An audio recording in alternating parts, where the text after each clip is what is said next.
Selamat datang pemirsa, Anda menyaksikan Orbit Fakta. Pada kesempatan ini kami akan mengulas secara mendalam alasan strategis di balik keinginan Ukraina untuk bergabung dengan NATO. Namun realitasnya hingga hari ini, NATO belum bersedia membuka pintu keanggotaan. Padahal urgensi tersebut sangat tinggi mengingat Ukraina tengah menghadapi gempuran militer yang masif dan menghancurkan. Di balik tarik ulur ini tersimpan perhitungan keamanan, resiko geopolitik, dan dampak global yang jarang dibahas secara utuh.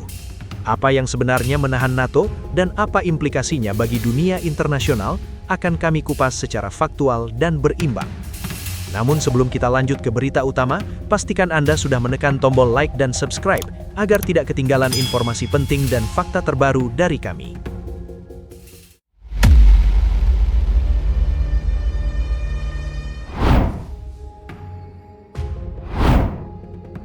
Ukraina ingin masuk NATO, tapi sampai hari ini NATO belum mau menerima.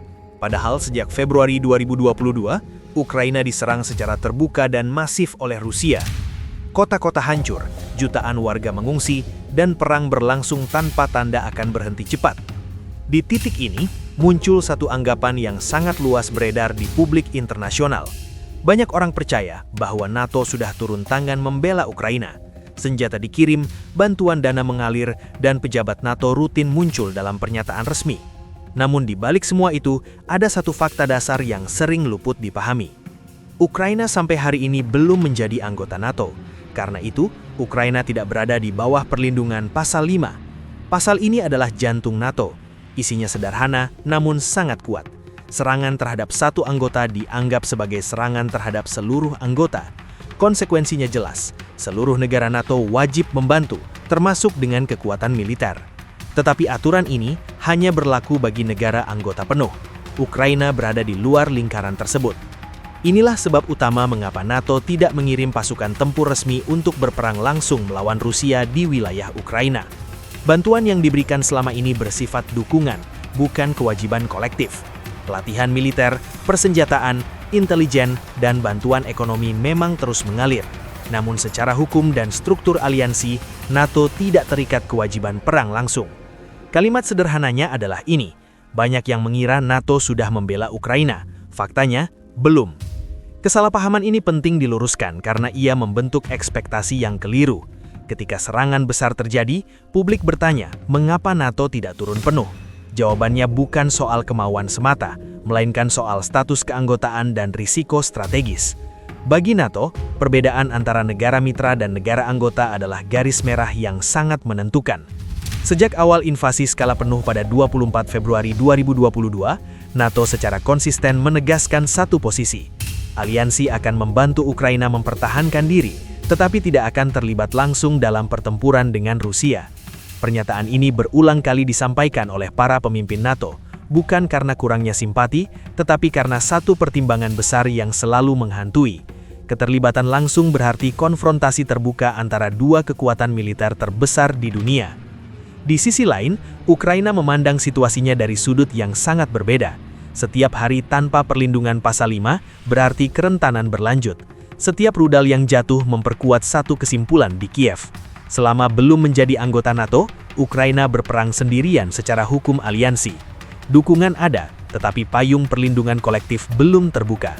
Di titik inilah narasi tentang NATO dan Ukraina menjadi sangat sensitif, bukan soal siapa yang benar atau salah, melainkan tentang bagaimana aturan internasional bekerja dalam kondisi perang nyata. Perbedaan status satu negara bisa menentukan apakah perang tetap bersifat regional atau berubah menjadi konflik yang jauh lebih luas. Dan justru dari celah inilah, dorongan Ukraina untuk masuk NATO tidak bisa dilepaskan dari rasa aman yang belum pernah benar-benar mereka miliki.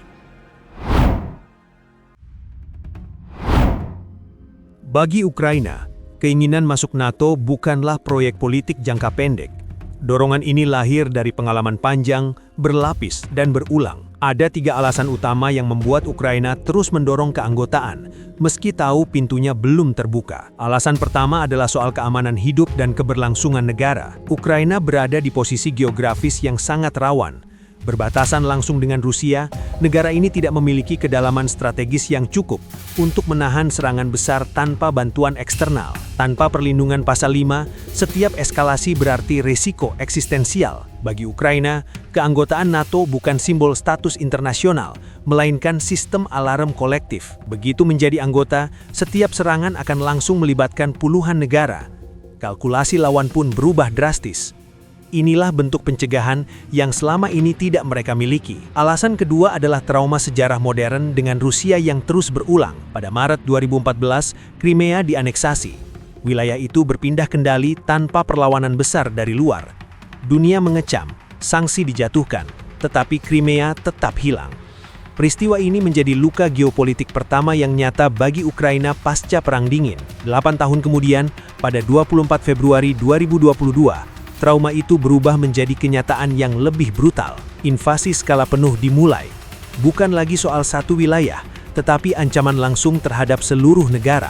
Sejak saat itu, bagi Ukraina, ancaman dari Rusia bukan lagi kemungkinan, melainkan fakta berulang. Alasan ketiga berkaitan dengan kegagalan janji keamanan lama.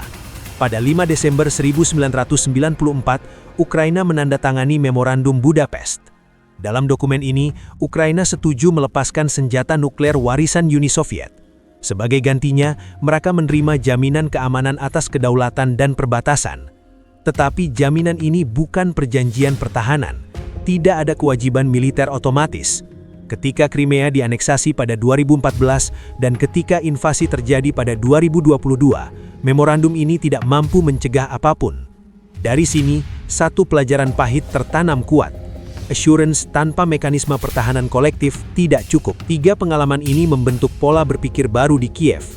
Netralitas tidak melindungi, janji diplomatik tidak menghentikan tank, dan bantuan tanpa kewajiban tidak menjamin keselamatan jangka panjang. Dari sudut pandang ini, keanggotaan NATO terlihat sebagai satu-satunya jalan untuk keluar dari siklus ancaman berulang. Karena itu, setiap serangan justru memperkuat tekad. Setiap kota yang rusak menambah tekanan politik domestik. Bagi pemerintah Ukraina, dorongan ke NATO bukan sekedar agenda luar negeri, tetapi respons langsung terhadap rasa tidak aman yang terus diproduksi oleh sejarah.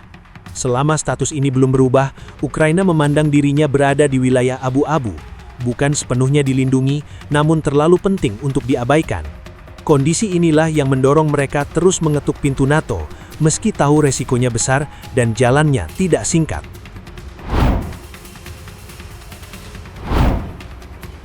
Meski dorongan Ukraina sangat kuat, pintu NATO tetap belum dibuka.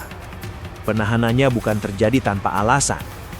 Ada beberapa faktor strategis yang membuat NATO bergerak sangat hati-hati dalam isu ini. Faktor pertama adalah risiko perang langsung dengan Rusia. NATO dibangun sebagai aliansi pertahanan kolektif, bukan pemicu konflik global. Jika Ukraina diterima saat perang masih berlangsung, maka setiap serangan Rusia ke wilayah Ukraina secara otomatis dapat dianggap sebagai serangan terhadap seluruh anggota NATO. Konsekuensinya sangat besar. Amerika Serikat dan negara Eropa harus masuk perang secara terbuka melawan Rusia. Ini bukan lagi konflik regional, melainkan potensi perang besar antar kekuatan nuklir. Bagi NATO, keputusan keanggotaan bukan soal simpati, tetapi soal perhitungan risiko yang dampaknya bisa menjalar ke seluruh dunia. Faktor kedua adalah mekanisme internal NATO sendiri. Setiap keputusan penerimaan anggota baru harus disetujui 100% oleh seluruh anggota. Satu penolakan saja cukup untuk menghentikan proses. Dalam konteks Ukraina, tidak semua negara memiliki tingkat toleransi risiko yang sama. Sebagian negara Eropa Timur sangat mendukung karena merasa ancaman Rusia dekat dan nyata. Namun negara lain memandang konflik ini dengan kalkulasi yang lebih jauh, terutama terkait stabilitas domestik, ekonomi, dan kemungkinan eskalasi militer. Perbedaan kepentingan inilah yang membuat konsensus penuh sangat sulit tercapai. Faktor ketiga adalah realitas bahwa negara yang sedang berperang hampir pasti ditolak masuk aliansi pertahanan. Ini bukan aturan tertulis, tetapi praktek yang konsisten. NATO cenderung menghindari konflik aktif ke dalam tubuh aliansi. Penerimaan negara yang sedang berperang berarti mewarisi konflik tersebut secara otomatis. Karena itu, meski NATO menyatakan masa depan Ukraina berada di dalam aliansi, Undangan resmi selalu ditunda hingga kondisi dianggap memungkinkan. Perbandingan dengan negara lain memperjelas logika ini. Finlandia resmi menjadi anggota NATO pada April 2023. Disusul Swedia pada Maret 2024. Keduanya memang merasa terancam oleh situasi regional, tetapi mereka tidak sedang berada dalam konflik aktif yang harus ditanggung oleh NATO. Perbedaan inilah yang membuat Ukraina berada di posisi unik dan sulit. Dampak dari kebuntuan ini tidak berhenti di Ukraina.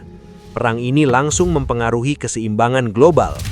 Sejak invasi 24 Februari 2022, harga energi melonjak tajam, terutama di Eropa.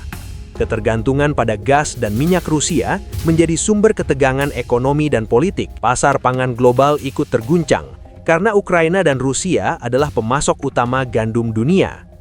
Gangguan ekspor membuat harga pangan naik dan memukul negara-negara berkembang. Di tingkat geopolitik, konflik ini memperkeras blok kekuatan dunia. Hubungan Rusia dan NATO memburuk ke titik terendah sejak Perang Dingin. Latihan militer meningkat, retorika keamanan mengeras, dan kesalahan kecil berpotensi memicu eskalasi besar. Dalam konteks ini, posisi Ukraina berada di pusat tarikan kekuatan global. Perang ini bukan sekedar tentang satu negara yang diserang, tetapi tentang bagaimana keseimbangan kekuatan dunia sedang diuji secara nyata.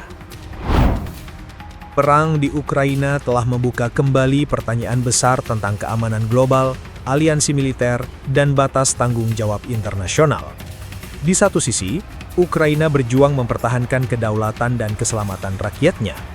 Di sisi lain, NATO dihadapkan pada dilema strategis antara dukungan dan risiko eskalasi yang lebih luas. Fakta-fakta ini menunjukkan bahwa konflik yang sedang berlangsung bukan hanya persoalan satu kawasan, melainkan bagian dari dinamika kekuatan dunia yang terus berubah. Memahami konteks ini secara utuh menjadi penting, agar publik tidak terjebak pada asumsi atau kesimpulan yang keliru. Setiap keputusan, setiap penundaan, dan setiap langkah diplomatik memiliki dampak yang jauh melampaui medan perang. Itulah sebabnya analisa berbasis fakta dan penjelasan yang jernih menjadi kunci untuk melihat gambaran besar dari peristiwa global seperti ini. Jika Anda merasa pembahasan ini bermanfaat, jangan lupa untuk subscribe ke channel Orbit Fakta dan aktifkan lonceng notifikasi agar tidak ketinggalan informasi dan berita menarik lainnya. Orbit Fakta. Fakta dari orbit untuk seluruh dunia. Terima kasih telah menyaksikan, sampai jumpa.